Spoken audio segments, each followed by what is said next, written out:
ब्रेकनंतर आपल्या सगळ्यांचं पुन्हा एकदा स्वागत। पुणे नगर महामार्गावर अपघात वाढले। इथं वर्षभरात जवळपास 200 लहान मोठे अपघात झाले। त्यात 53 जणांचा मृत्यू झालाय। त्या मृत्यूचा महामार्ग बनलाय का असा सवाल आता उपस्थित होतोय। याचा आढावा घेणारा लोकशाही मराठीचा हा खास रिपोर्ट आहे।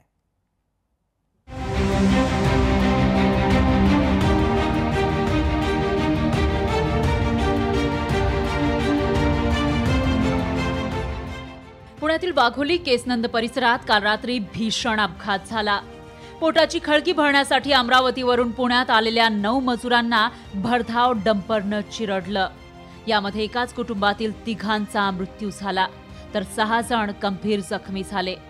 पण या हृदयद्रावक अपघातामुळे वाघोलीतून जाणाऱ्या पुणे नगर महामार्गावरील अपघातांचा मुद्दा ऐरणीवर आलाय। रात्रीच्या वेळेला या व्यक्तीनं आपल्या डंपरमधील माल खाली केल्यानंतर तो घरी परत जात होता। ज्यावेळेला केसनंद फाट्याला त्यानं राईट टर्न मारला, त्याला गाडीवरती कंट्रोल त्याचा गेला आणि मग ती गाडी फुटपाथवरती गेली। पुढे त्याच्या पलीकडे एक मैदान होतं, याच्यामध्ये ती गाडी घुसली। फुटपाथवरती झोपलेले 3 व्यक्तींचा याच्यामध्ये मृत्यू झाला आणि 6 लोक जखमी झाले। वाघोली परिसरात अनेक वर्षांपासून अपघातांची मालिका सुरूच आहे। त्यामुळे इथून जाणारा पुणे नगर महामार्ग मृत्यूचा सापळा बनल्याचं दिसतंय। या मार्गावर वर्षभरात 200 लहान मोठे अपघात झाले तर जड वाहनांमुळे 72 अपघात झाले। या अपघातांमध्ये वर्षभरात 53 लोकांचा मृत्यू झालाय। काही वेळेला काय होतं की जे खडी फोडतात तेच ड्रायव्हर म्हणून गाडीत बसतात, रेग्युलर ड्रायव्हर नाही आले की।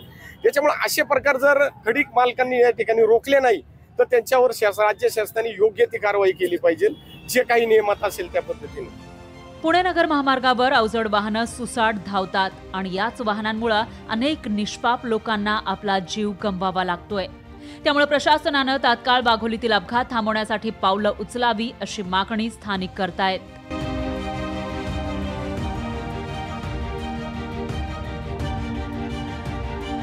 हा दारू पिऊन रात्री म्हणजे गाडी चालवतो आणि ऑन द स्पॉट त्यांना चिरडून जातो। मग ह्याच्यावर प्रशासन कधीतरी स्ट्रॉंग होईल का नाही? सर्रासपणे नियमाची पायमल्ली होतीये। खऱ्या अर्थानं मोठ्या प्रमाणात असं निदर्शनाला आहे की रात्री ड्रायव्हर लोक दारू पिऊन मोठ्या प्रमाणात गाड्या चालवतात, त्याच्यामुळे अपघाताचं प्रमाण वाढलेलं आहे।